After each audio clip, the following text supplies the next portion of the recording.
Zdravo svima, ja sam Hristina, dobrodošli u prvu epizodu feminističke kuvarice u kojoj ćemo praviti hleb i pričati o nevidljivom radu. Poslužit ćemo se receptom moje mame i govorit ćemo o hlebu imajući u vidu jedno jako bitno pitanje, a to je šta bi se desilo kada bi žene na jedan dan odlučile da prestane da rade.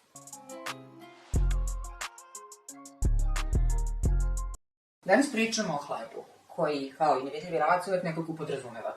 Nikada ne razmišljamo o tome koliko je vremena treba uopšte da se hleb nađe pred nama. Jer uvek neko treba da ode u prodavnicu, neko treba da napravi spisak namirnica, neko treba da pripremite namirnice, neko treba da unesi hleb, da sačeka da hleb nadođe, a onda da ga ispeče. Pa isto je tako sa nevidljivim radom. On je neophodan da bi sve oko nas funkcionisalo, ali kao i hleb, primećujemo da ga nema, tek onda kada ga nema pred nama na stolu. Da bismo napravila hleb, potrebno je da aktiviramo kvasac. Kvasac aktiviramo u toplu mleku, tako što dodamo sol i šećer, zatim i sam kvasac. I generalno pravljanje hleba je dosta slično nevidljivom radu, zato što ti je potrebna gomila nekih malih stvari i sam hleb zahteva mnogo malih sitnih koraka, kao što je pravljanje kvasca, a to se nekako uvek ne vidi, kao sa neplaćenim po pravilu ženskim kućnim radom. Mnogo toga se radi, samo da bi svet funkcionisao, a niko ne vidi slatkuvenje, pranje, ribanje, čišćenje i sve ono što je neophodno da bi funkcionisalo jedno domaćinstvo i svakodnevni život. Nevidljiv rad nije nevažan rad. On je toliko neophodan da su nekako svi navikli da se on podrazumeva i da postoji bez pitanja. Čemu je problem? Problem nije u tome što žene mogu raditi. Problem je u tome što taj rad nije vidljiv. Kada je vidljiv, on nekako ne donosi ni novac, ni priznanje, ni odmor, ni status. Ne donosi ništa. A taj rad se nekako uvek podrazumeva i nekako nikad nema kraja. Ti opereš sudove, naprave se novi sudovi za pranje, skuvaš ručak, možeš da kuvaš večer, središ kuću, ona se isprlja. Ali kada ne organizuješ ceo tvoj porodični život, šta se desi? Desi se da biva primećeno samo onda kada ga nema. Isto tako i nevidljivi kućni rad, isto tako i hleb. Žene sa odmola nauče da sav teret održavanja domaćinstva bude na njima. One se uče da kada rade, to znači da su one poslušne i da su dobre. S druge strane, mnogo ređe muškarce učimo da preuzmu teret organizacije svakodnevnog života.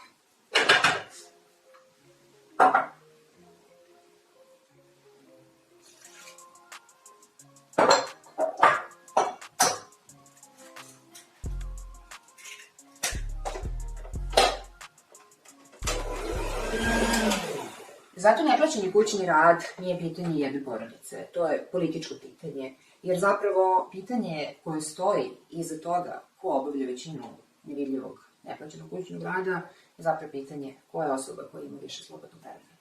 Neplaćeni kućni rad nije samo fizički rad.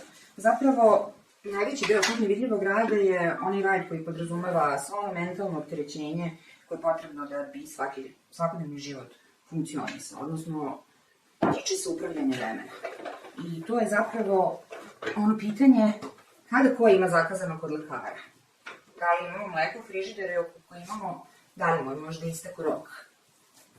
Takođe, kada treba registrovati auto, kada je sestri od tetke rođendan, kada je sistematski. To je nešto što po pravilu žene svo vreme drže u glavi, jer je to nešto što je neophodno da bi svakodnevni život funkcionisao. A šta je posledica toga? Posledica toga je da smo stalno umorni. Nevidljiv kućni rad, baš kao i hleb, traži stalnu pažnju, traži rad, traži posvećenost. Ali baš kao i ovo testo, koje nije obično hlebno testo, nevidljiv kućni rad je nešto što je univerzalno.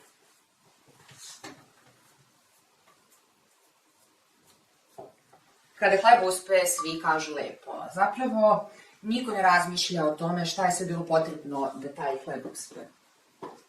Kuvanje nije problem, a briga o drugima takođe nije problem. Problem nastaje onda kada se jednostavno sve to podrazumeva isključivo samo od žena.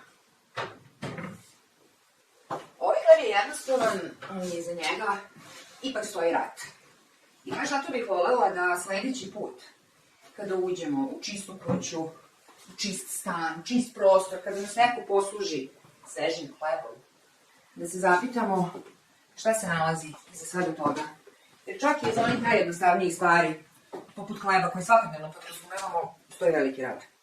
I baš zato mislim da je red da počnemo da govorimo o nevidljivom radu. Jer iako ga ne vidimo, on i dalje postoji. Ali njegovu cijenu i takako vidljivo plaćaju žene.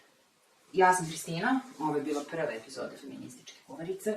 Pravila smo hleb, a vi mi pišite koja je sledeća, evo, želite da spremamo i o kojoj drugoj temi želimo da pričamo.